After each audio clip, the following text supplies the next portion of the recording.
Let's talk about the worst type of narcissist you can ever come in contact with: the covert narcissist. Again, let's rehearse a few facts. A narcissist is someone who is bound by the Jezebel spirit. There are different ranks to this particular type of spirit. The Jezebel spirit targets prophets and prophetic people. The objective of Jezebel is to cause the prophet to self-destruct. And Jezebel gets access to the prophet or the prophetic person through the era of idolatry, which is something a lot of prophets and prophetic people wrestle with. So why is a covert narcissist the worst type of narcissist you can come in contact with as a prophet or a prophetic person?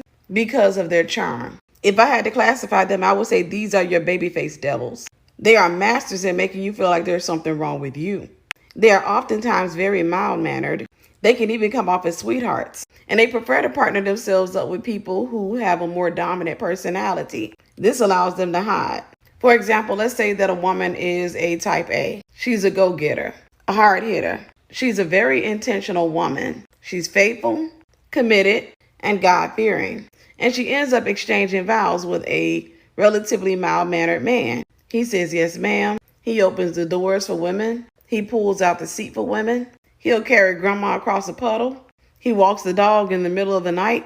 And he's in the choir at church. For all intents and purposes, he appears to be a really good guy. But covert narcissists specialize in reactive abuse. You say, Tiffany, what is reactive abuse? Reactive abuse is undercover abuse. It's when a person can pretty much prick you under the table and get a reaction from you that everybody else can see. Nobody can see what's happening under the table. All they see is you reacting. This causes you to look like the bad guy. Gaslighting specialists, they will convince you that you are losing your everlasting mind. They'll put laxatives in your Girl Scout cookies and then nurse you back to health. And when you're with this particular type of narcissist, there is a time where you're going to start thinking that there's something wrong with you, that you're the villain, that you're psychotic.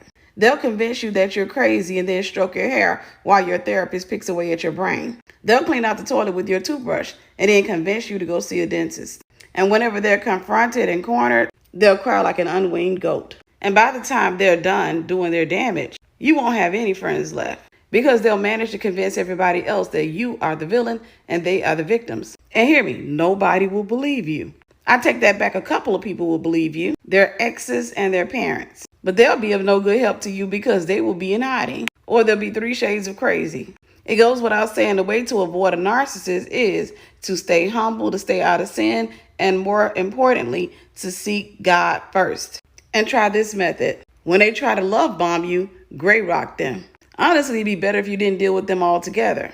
But some of y'all are already entangled, so let me give you this. Study the gray rock method and create a standard of communication. A standard of communication means, for example, you can't curse me out, you can't yell at me, you can't accuse me of wrongdoing. We got to have an adult-sized conversation. Anything else you do, you will get ignored, or you'll get a very abrupt answer. Remember, the war is not against flesh and blood, but against powers and principalities and the rulers of this dark world and spiritual wickedness in high places. This is to say that if you surrender wholeheartedly to God, you're going to lose your narcissist. Maybe I shouldn't have said that because some of you may start thinking, I'm not trying to lose my idol. I'm trying to figure out how to fix it. That's what the Philistines did when their idol fell to the floor and broke. Idol by the name of Dagon, their god. Over the course of time, they realized that the glory of God and false deities cannot coincide. So they gave the Ark of the Covenant back to Israel. And just know this, if you're truly anointed and you find yourself in the custody of a narcissist, ready? Your anointing will torment them. And I mean bad.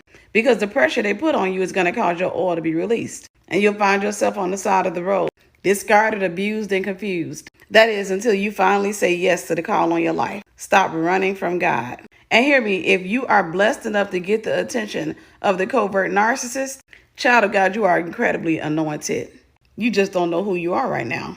And that's okay, but I encourage you to seek God until you find out who he is so he can give you a revelation of who you are.